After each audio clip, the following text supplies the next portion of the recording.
Assalamualaikum Matkim Lovers, terima kasih kalian sudah klik video ini. Jangan lupa klik subscribe dan loncengnya. Oke guys, langsung saja kita akan membahas PAS Kimia semester 2 kelas 12. Yuk kita langsung aja nomor 1. Senyawa organik dengan rumus, nah kayak gini ya.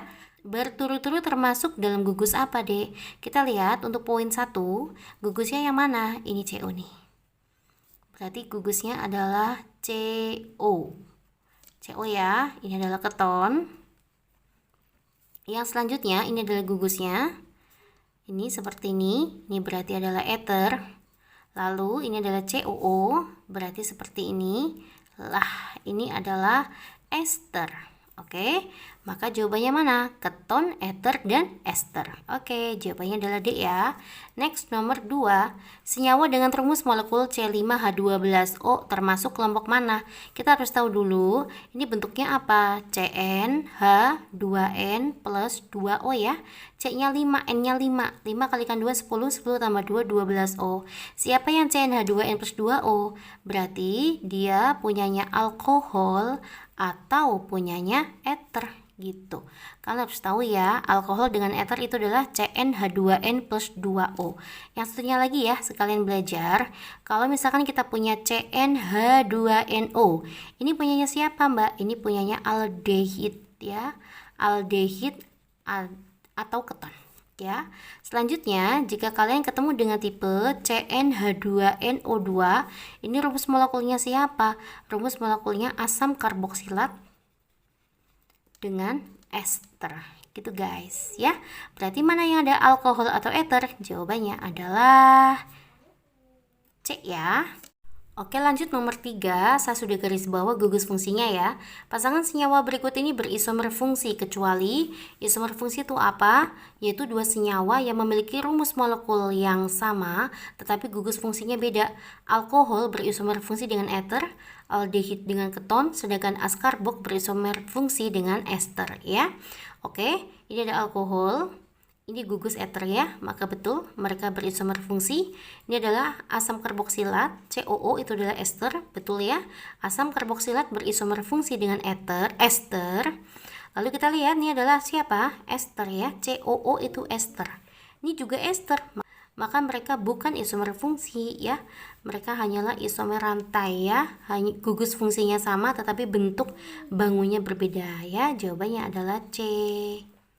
Kita lihat yang poin D, ini adalah keton. Lalu ini adalah aldehid, betul. Keton dan aldehid berisomer fungsi. Ini adalah aldehid ya, CHO itu aldehid, CO itu adalah keton, betul. Ini adalah isomer fungsi. Oke guys, jawabannya C ya, semoga kalian paham. Next, kita masuk ke soal nomor 4. Ester C4H9COOC2H5 dapat dibuat dengan mereaksikan, berarti adalah reaksi esterifikasi. Esterifikasi itu adalah alkohol bereaksi dengan asam karboksilat. Ini adalah gugus ester ya. Maksudnya ester ini berasal dari mana? Kita lihat dulu esternya bentuknya seperti ini ya, COOO. Di sini adalah C2H5, ke sini adalah C5 ya. C-nya ada 5, 1 tambah 4 tuh 5. Berarti kita masukkan di sini C4H9. Oke ya. Nah, dia berasal dari apa? Berasal dari alkohol dan asam karboksilat. Ini kita potong. Nanti ini adalah membentuk asam karboksilat. Berarti asam karboksilatnya adalah C4H9COOH. Lalu ini kita lepas menjadi alkohol, maka ditambah dengan C2H5OH. Begitu guys. Jadi yang gugus alkil itu berasal dari alkohol, yang alkanoatnya itu berasal dari askarboksilat. Oke, udah ketemu langsung ya. Berarti C4H9COOH itu yang mana guys? Ini ya. Jawabannya adalah C. Next, kita langsung ke soal nomor 5. Oksidasi 1 propanol menghasilkan apa? Kita harus tahu dulu 1 propanol ini alkohol apa. Karena alkohol dibagi menjadi 3 ya. Ada yang namanya alkohol primer, ada yang namanya alkohol sekunder. Kalian harus ingat ya. Ada yang namanya alkohol tersier. Alkohol primer kalau dioksidasi nanti jadi aldehid, lalu dioksidasi lanjut menjadi asam karboksilat gitu guys. Nah, lalu ini alkohol sekunder kalau dioksidasi nanti jadi apa deh? Jadi keton. Kalau alkohol tersier tidak bisa dioksidasi. Begitu ya, kita harus tahu dulu satu propanol itu alkohol apa. Propanol jumlah C-nya 3. Lalu di C ke-1 ada alkohol. Ini disebut alkohol primer, yaitu OH yang nempel di CH2. Inilah alkohol primer. Maka kalau dioksidasi jadi apa, Dek? Jadi aldehid atau askarbok. Kalau jadi aldehid nanti jadinya propanal, ya. Kalau jadi askarbok namanya asam propanoat. Mana yang ada kayak gininya?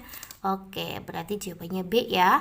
Dia hanya dioksidasi menjadi aldehid. Tata nama aldehid, iupaknya adalah alkanal. Oke. Kita masuk ke soal nomor 6. Senyawa alkohol di bawah ini tidak dapat dioksidasi oleh KMNO4 ataupun K2CR2O7 dalam suasana asam adalah, kita lihat lagi untuk poin 5. Alkohol yang tidak dapat dioksidasi itu adalah alkohol tersier. Berarti kalian harus cari alkohol tersier. Alkohol tersier kayak apa sih? Alkohol tersier yaitu OH yang nempel di C. C-nya udah nggak punya H, berarti dia menempel, nah kayak gini. Ini rantai karbon ya, bisa alkil atau dan sebagainya. Pokoknya dia C-nya udah nggak punya H. Mana yang dikatakan alkohol tersier untuk poin A, B, C, D, E? Bisa lihat langsung ya. Mbak udah ketahuan nih, coba nih pakai poin D. 2 metil 2 butanol. 1, 2, 3, 4.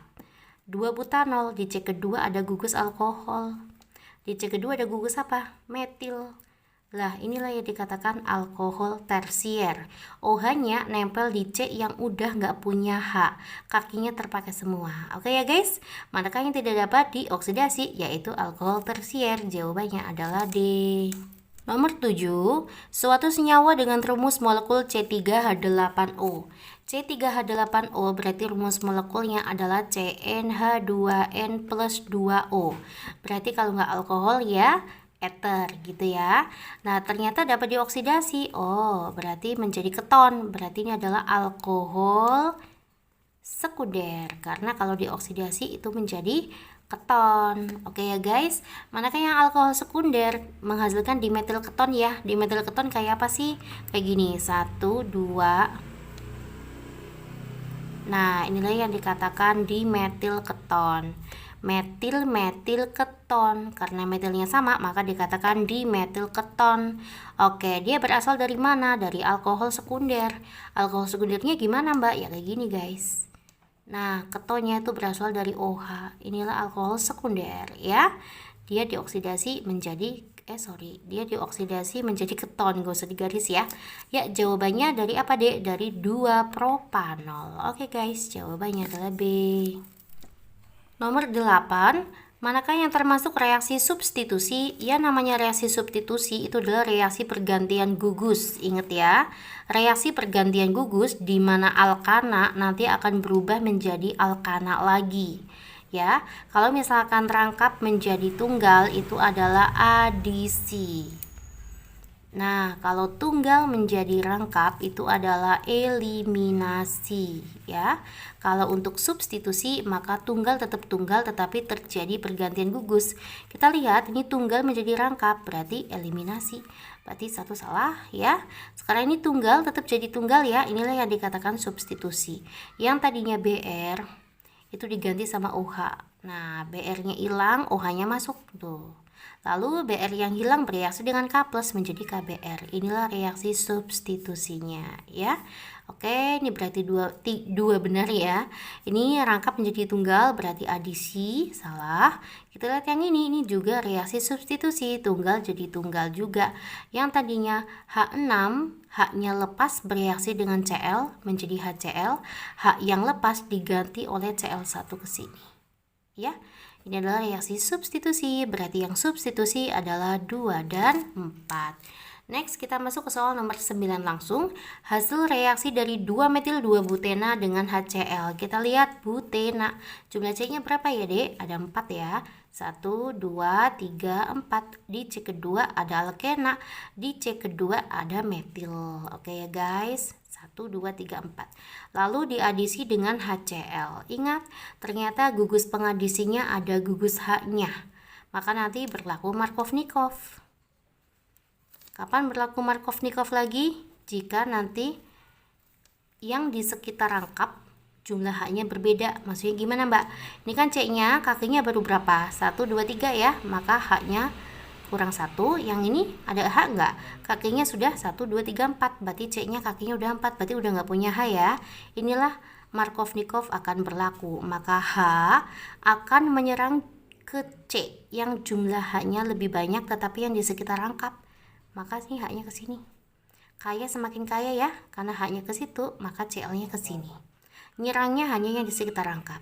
Maka jadi gimana? Jadinya kayak gini guys. C, bawah C, ini CL-nya masuk ke sana ya. CL, rangkap jadi tunggal.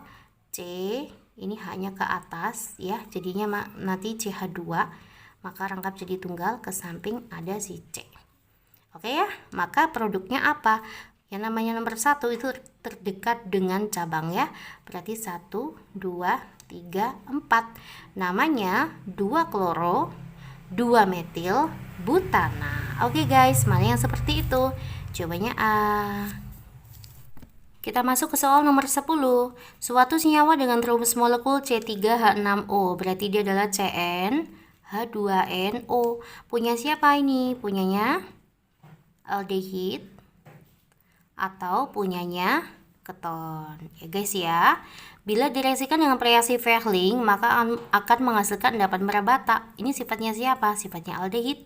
Aldehid itu bisa bereaksi dengan Fehling maupun Tollens, sedangkan keton tidak bisa ya. Maka jawabannya mana? Yang aldehid. Yang aldehid tata namanya adalah alkanal ya. Berarti ini ol salah, ini alkohol. Ini alkohol, on itu adalah keton, owat asam alkanoat ini adalah asam karboksilat, maka yang tata namanya aldehid adalah propanal atau alkanal gitu ya guys. Next nomor 11. Senyawa organik dengan rumus molekul C4H8O2. Ini punyanya siapa? Cn H2NO2. Oke, berarti ini punyanya asam karboksilat atau ester. Berapakah jumlah isomernya? Saya buat di sini ya. Ada C4H8O2. Berarti bisa asam karboksilat. Nah, maka jadinya 1, 2, 3, 4 COOH ya. 1, 2, 3, 4-nya untuk cabang. Nah, ini berarti namanya 2 metil propanoat. Lalu bisa nggak C-nya pindah ke sini? Nggak bisa ya, nanti kalau di pojok nanti untuk induk. Nah, maka nggak bisa lagi untuk yang induknya 3. Masih bisa nggak kalau satu potong induknya jadi 2? Nggak bisa ya. Berarti untuk asam karboksilatnya isomernya ada 2 aja. Lalu yang kedua, selain asam karboksilat ada siapa? Ester. Ester kan juga rumus molekulnya ini ya. Kita cari ester. COO. Nah, karena C-nya ada 4, maka bak pertama sini 1. Sini yang 3 ya. Lalu kita tambahin sini C-nya 2. Maka sini juga 2. 1, 2, 3, 4. Masih bisa lagi nggak kemungkinan? Nggak bisa ya. Ya, berarti berapakah jumlah isomernya? 1, 2, 3, 4. Ya, asam karboksilatnya 2, esternya juga 2. Oke, jawabannya adalah B. Oke, kita masuk ke soal nomor 12. Suatu senyawa karbon dengan rumus molekul C3H8O. Punya siapa guys? Ini berarti Cn H2N plus 2O ya. N-nya 3. 3 kali dengan 2, 6. 6 tambah 2, 8 ya. Punya siapa ini ya? Kalau nggak alkohol, ya punyanya ether. Nah, ternyata tidak bisa bereaksi dengan Na. Nah, itu adalah ciri-cirinya si ether. Jika alkohol, dia bisa bereaksi dengan Na, tetapi kalau ether tidak. Oke ya guys, mana yang gugusnya ether? Jawabannya adalah A. Oke, semangat ya. Nomor 13, nama senyawa CH3COO. Ini berarti tata nama ester ya, ada COO. Kita bacanya kayak gini, COO. Ini ya, setelah O itu ada C2H5. Kesininya C-nya juga ada 2 ya. Nah, kayak gini. Tata nama ester apa sih Mbak? Tata nama ester itu adalah alkil alkanoat. C yang setelah O disebut alkil. Ini namanya alkil. Ininya alkanoat ya. Ternyata alkilnya C-nya 2, maka namanya etil. Lah ini C-nya berapa Mbak? 1, 2. ada 2, berarti etil etanoat. Ini tata nama IUPAC-nya. Ada nggak? Nih Michael jelas salah kan? Ini salah. Oh ini ada ya, ternyata poin A, etil etanoat. Oke guys, jawabannya adalah A. Oke, kita masuk ke soal nomor 14. Ya, kita sudah masuk ke benzena ya. Senyawa benzena dan turunannya termasuk golongan senyawa alifatik, tidak alifatik itu rantai lurus ya. Sedangkan benzena itu seperti ini guys. Jumlah C-nya itu ada 6. Di tengahnya ada delokalisasi elektronnya ya, atau kalau misalkan Mbak gambar itu sama aja kayak gini. C, C, C. Nah, begini guys, lalu ada ikatan rangkap yang berselang-seling. Inilah benzena. Ya, nama lainnya adalah aromatik. Oke, jawabannya adalah C. Nomor 15, anilina merupakan turunan dari benzena dengan rumus kimia yang mana? Kita lihat anilin itu adalah benzena yang ada NH2-nya. Oke, jawabannya D langsung ya guys. Kalau ini apa? Ini namanya metil benzena. Ya, atau nama lainnya adalah toluena gitu. Ya, harus hafalan sih memang. Nah, ini apa ini? Benzena ada OH-nya, namanya fenol ya. Kalau ini benzena yang ada NO2-nya namanya apa? Nitrobenzena ya guys ya. Nah, kalau benzennya ada CHO atau gugus aldehidnya namanya benzaldehida. Oke ya. Jawabannya adalah D. Oke, kita masuk ke soal nomor 16 ya guys. Berikut ini ada 2 rumus struktur senyawa turunan benzena. Nama senyawa 1 dan 2 itu apa? Nah, kita lihat urutan kekuatan ya. Antara metil dengan nitro itu kekuatan siapa? Kekuatan metil ya. Begini ya. Saya tuliskan dulu urutannya. Yang namanya COOH itu lebih kuat daripada si alkohol ya. Alkohol itu lebih kuat daripada benzaldehida. Benzaldehida itu lebih kuat daripada metil. Ini namanya toluena ya. Lalu ada NO2 sama golongan 7. Ini urutan kekuatan yang sering keluar ya. Berarti CH3 sama NO2 tuh lebih kuat CH3 ya. Karena kekuatan CH3 maka penomoran dari CH3 ya. Berarti 1, 2, 3. Maka NO2 itu sebagai cabangnya. Kalau CH3 nomor 1 berarti induk. Benzena yang induknya CH3 itu namanya apa? Toluen. Berarti namanya gimana? Oh, kita pakai orto meta para ya. Nah, berarti 1,3 itu adalah meta. Orto itu 1,2, meta itu 1,3, sedangkan para itu adalah 1,4 ya. Karena dia 1,3 berarti meta. Meta nitrotoluena. Oke ya guys, yang meta dulu ya. Salah, berarti meta nitrotoluena. Ini benar ya, A sama E ya. Terus kita lihat poinnya adalah 1, 2, 3, 4. Berarti kita bermain para. Orto salah ya. Ya udah jawaban ini ya. Para nitrotoluena. Oke guys, jawabannya adalah E. Kita masuk ke soal nomor 17. Nama senyawa dengan struktur berikut ini adalah, kita lihat dulu ya, antara OH sama NO2 itu kekuatan siapa? Kekuatan gugus fungsi sudah kita lihat tadi di nomor 16 ya. Maka OH lebih kuat daripada NO2, maka OH poin ke 1. Ini berarti kan 2 ya, 3, 4. Jika cabangnya lebih dari 1 maka tidak bisa menggunakan orto meta para ya. Kita bisa menggunakan angka ya. Oke, di C kedua dan di C keempat ada gugus yang sama, maka kita boleh gabungkan saja 2,4 dinitro. Ayo, berarti yang sebagai 1 adalah induknya. Apa induk benzena kalau ada OH? Itu adalah fenol ya. Jadi 2,4 dinitro, induknya fenol. Oke, kalau toluena sini induknya CH3. Gitu ya guys. Oke, semangat. Kita langsung ke soal nomor 18 ya. Oh, maaf ini soalnya kepotong. Oke, gini aja Mbak bacakan ya. Suatu senyawa, nggak tahu ya, pokoknya senyawa benzena ya, merupakan sifatnya sebagai berikut. Senyawa tersebut tuh apa? Pertama, berupa kristal dan larut dalam air. Ini kita masih tanda tanya. Oke, kedua aja bisa. Bersifat asam lemah dan bereaksi dengan NaOH. Benzena yang sifatnya asam itu siapa? Bisa fenol, bisa juga asam benzoat. Ini benzena yang sifatnya asam. Ada dua ya. Kalau nggak fenol ya benzoat. Kalau fenol kayak apa mbak? Kayak ini fenol nih. Benzennya ada gugus OH-nya. Kalau asam benzoat tuh gimana? Benzennya yang ada gugusnya COOH. Itulah asam benzoat.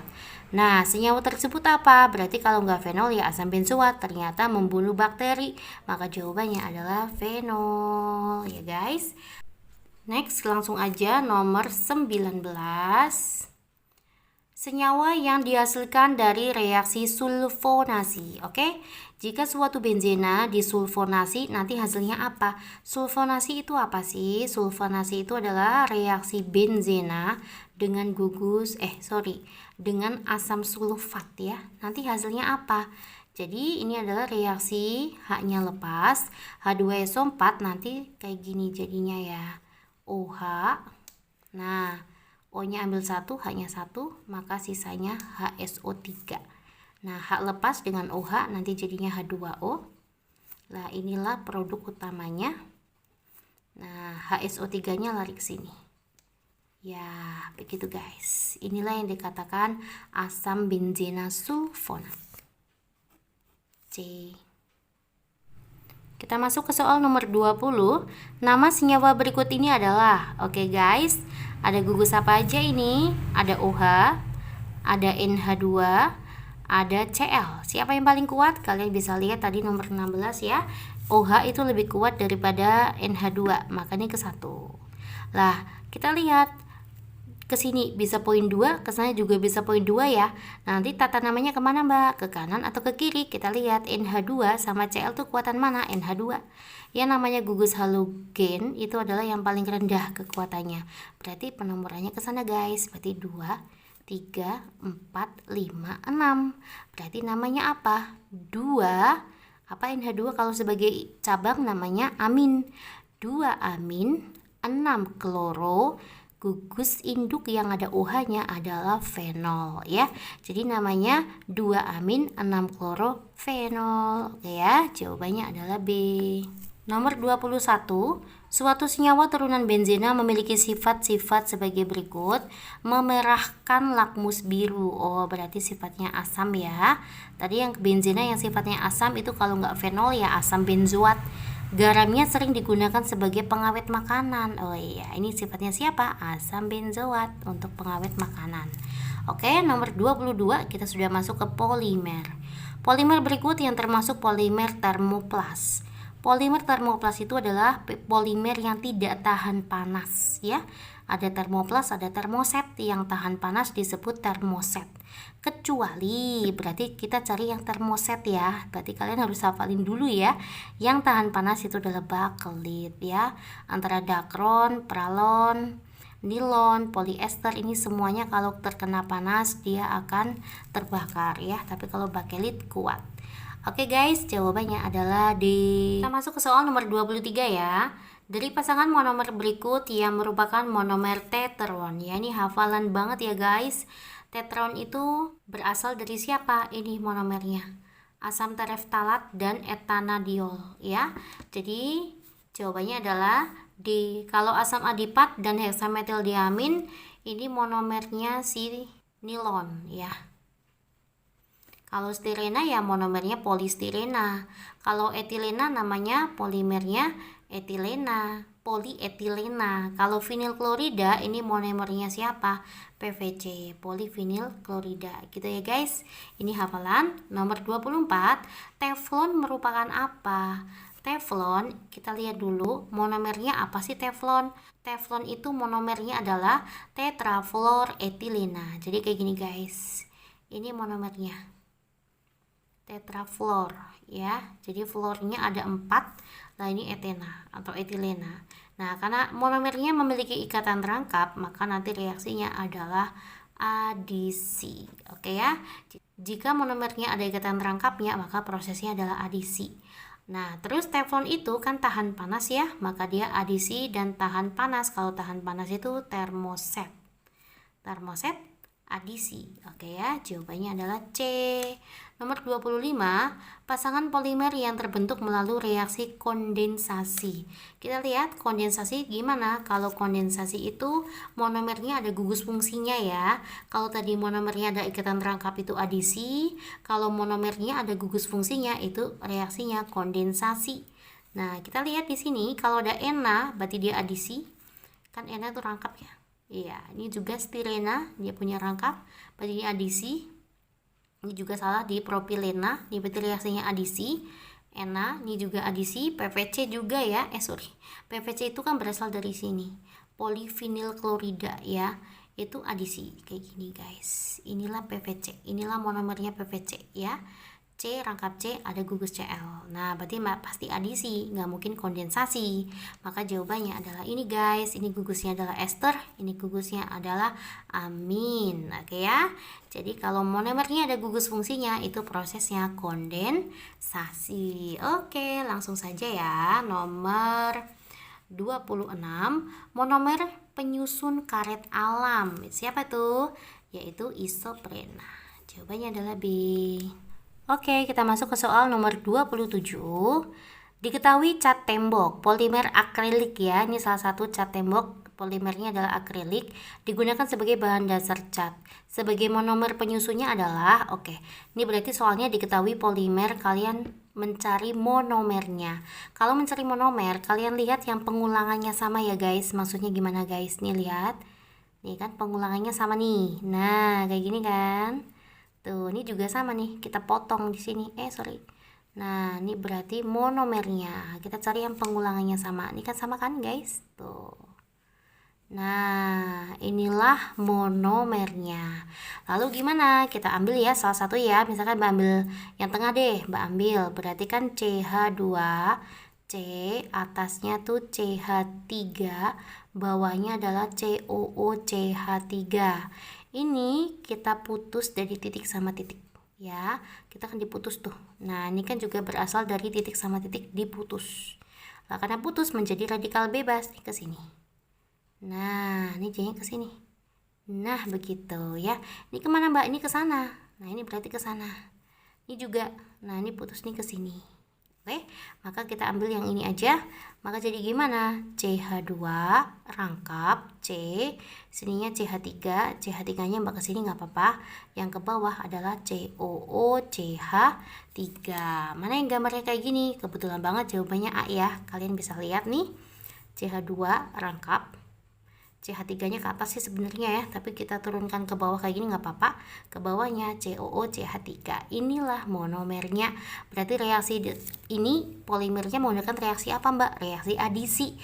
Adisi itu bagaimana? Apabila monomernya ada rangkapnya, nanti rangkap menjadi polimernya tunggal. Itu reaksi adisi. Oke ya guys. Kita masuk ke soal nomor 28. Ini harusnya ada kata-kata tambahan kecuali ya guys. Manakah yang mungkin monomer membentuk polimer melalui kondensasi. Nah, kalau tadi prosesnya adisi itu kan jika monomernya rangkap ya, rangkap menjadi tunggal. Kalau kondensasi, maka ciri-cirinya monomernya itu ada gugus fungsinya. Contoh nih, COOH. Kan gugus fungsi tuh, OH juga gugus fungsi, maka dia kemungkinan bisa melalui proses kondensasi. Ini juga nih, gugus fungsinya adalah amin. Ini juga ada gugus fungsi asam karboksilat. Ini juga ada gugus fungsi keton. Lah ini tidak ada gugus fungsi, tetapi monomernya adalah sebuah alkena. Maka nanti prosesnya adalah proses adisi, bukan kondensasi. Gitu guys, maka jawabannya adalah E. Next, nomor 29. Jika ke dalam larutan zat Y ditambahkan CuSO4 1% dan NaOH 0,1 m yang menghasilkan warna ungu. Nah, reaksi ini disebut reaksi biuret ya. Berarti Y ditambah dengan biuret menghasilkan warna ungu. Nah, kalau ditambah dengan suatu reaksi tambah dengan biuret menghasilkan warna ungu, maka artinya senyawa tersebut mengandung ikatan peptida ya. Jawabannya mana ikatan peptida? Jawabannya adalah E, maka dia sebuah protein. Nomor 30, uji santoprotein akan memberikan hasil yang positif bagi protein yang mengandung asam amino. Uji santoproteat atau santoprotein nanti akan menghasilkan warna positif berupa orange ya atau jingga. Berarti artinya si protein itu mengandung benzena ya. Jadi dalam protein itu ada gugus benzenanya. Mana berarti protein yang ada gugus benzenanya? Apakah glisin, valin, alanin, serin, atau fenilalanin? Tapi kalau dilihat dari tata namanya, kita bisa langsung ketemu jawabannya adalah fenilalanin. Kalau fenil itu kan ada gugus benzena, karena fenil itu adalah nama lain dari benzena ya. Tapi kalau kalian pengen tahu lebih lanjut, inilah gugus fungsi untuk masing-masing protein ya. Ini untuk glisin, alanin, valin, serin tidak ada gugus benzenanya. Tetapi kalau untuk fenilalanin itu bentuk gambarnya kayak gini guys ya. Fenil itu adalah benzenanya. Nah, ini bentuknya CH2, C, NH2, lalu sini ada H dan di sini ada asam karboksilatnya. Inilah gambarnya untuk fenilalanin. Ada gugus benzenanya, maka dia bereaksi positif dengan santoproteat. Oke, nomor 31 yang dapat menyebabkan denaturasi protein adalah, denaturasi itu artinya proteinnya jadi rusak ya guys. Nah, apakah penambahan air bisa menyebabkan kerusakan? Tidak ya. Apalagi kalau airnya air biasa ya. Apakah perubahan pH ekstrim bisa? Bisa. Perubahan mekanik, guncangan, kalau guncangan hebat maka bisa menyebabkan proteinnya rusak. Adanya zat kimia tertentu bisa banget. Suhu yang sangat tinggi ya, dia bisa merusak protein. Oke, maka protein tidak dipengaruhi oleh penambahan air ya. Oke, kita masuk ke nomor 32. Berdasarkan data di atas, maka protein yang mengandung gugus inti benzena ya. Kalau mengandung gugus inti benzena, maka nanti kalau diuji sama santoproteat warnanya jingga atau orange. Oke ya guys, sudah ketemu langsung, berarti jawabannya adalah putih telur dan ikan. Gitu guys. Poin 33. Ikatan peptida antara asam amino yang terdapat dalam protein adalah terbentuk dari bergabungnya. Saya gambarkan dulu ya, begini. Yang namanya ikatan peptida itu terbentuk antara asam karboksilat bertemu dengan NH2. Nah, jadi pertemuan antara asam amino 1 dengan asam amino yang lainnya. Nah, begini ya guys, nanti pertemuannya bagaimana? Reaksinya seperti ini. NH, H-nya taruh bawah 1 ya. Lalu saya gugus rantai ditambah dengan CuOH. Nah, lalu sini, nah kayak gini ya. Nah, terus nanti nih OH-nya lepas, H-nya lepas. Jadi dalam pembentukan satu ikatan peptida tuh melepas H2O. H-nya 2, O-nya 1. Maka nanti bentuknya kayak gini guys. CO. Nah, sininya NH. Oke, ditambah H2O. H2O-nya lepas ya. Inilah yang dikatakan ikatan peptidanya ya. Jadi pertemuan gugus amino NH2 dengan asam karboksilat ya. Maka jawabannya adalah C. Nomor 34, hidrolisis gula pasir atau sukrosa dalam tubuh kita akan menghasilkan apa? Nah, sekarang gini ya guys, ini berarti sukrosa termasuk disakarida. Kalau ada kata-kata disakarida itu ada 3 jenis, kalian hafalkan aja.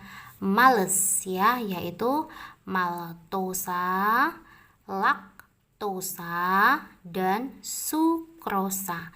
Inilah disakarida ya. Maltosa adalah disakarida yang terhidrolisis menjadi apa? Glukosa dan glukosa. Disakarida adalah gula kalau dia terhidrolisis menjadi 2 monosakarida. Ya, kalau maltosa itu dari glu-glu atau glukosa-glukosa. Kalau ini berasal dari glugal. Glukosa galaktosa, kalau ini berasal dari glukosa fruktosa ya. Nah, berarti sukrosa itu menghasilkan apa? Glukosa dan fruktosa. Jawabannya mana? Ya. Next, dari beberapa karbohidrat berikut yang tidak dapat bereduksi Regen-Vehling ya. Manakah yang tidak bisa bereaksi dengan Fehling? Maka dia harus mengandung gugus keton ya. Keton tidak bisa bereaksi dengan Fehling. Kalau yang bisa bereaksi dengan Fehling itu adalah aldehid. Manakah senyawa di bawah ini, gula di bawah ini yang mengandung gugus keton? Jawabannya adalah fruktosa. Fruktosa itu mengandung keton ya guys. Oke, jawabannya adalah A. Terima kasih atas perhatiannya. Semoga PAS 2 tahun ini kalian bisa semua ya guys. Selamat belajar. Jangan lupa share ke teman-teman kalian jika video ini bermanfaat. Terima kasih. Assalamualaikum.